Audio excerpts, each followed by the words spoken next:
ലക്ഷ്യത്തി ഗാത്തി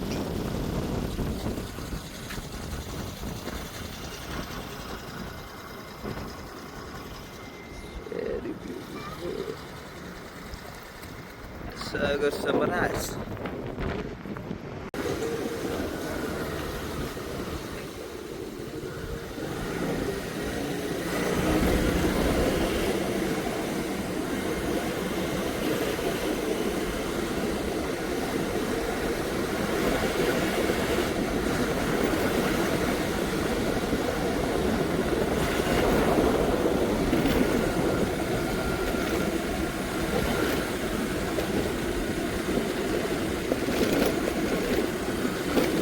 എന്താ ലുക്കില്ലേ?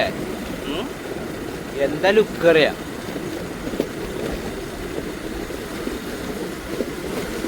Hello guys, നമ്മൾ ഇതാ ലക്ഷദ്വീപിൻ്റെ തെരുവോരങ്ങളിലൂടെ കറങ്ങുവാണ്. ഇവിടെ ഒരുപാട് തെങ്ങുണ്ട്. തെങ്ങിന് ചുറ്റോറായിട്ട് വീടുകളും അതുപോലെ റിസോർട്ടുകളും ഉണ്ട്. ചുറ്റുഭാഗത്തും കടലാണ്. ഇപ്പോൾ ഉച്ചയായത് കാരണം ആരുമില്ല. അതുകൊണ്ടാണ് റോഡൊക്കെ ഇങ്ങനെ വിജനമായി കിടക്കുന്നത്. ഇനി വൈകിട്ടാവുമ്പോൾ എല്ലാവരും ബീച്ചിലോട്ട് ഇറങ്ങും. അപ്പോൾ നമുക്ക് ബാക്കി വീഡിയോ ചെയ്യാം.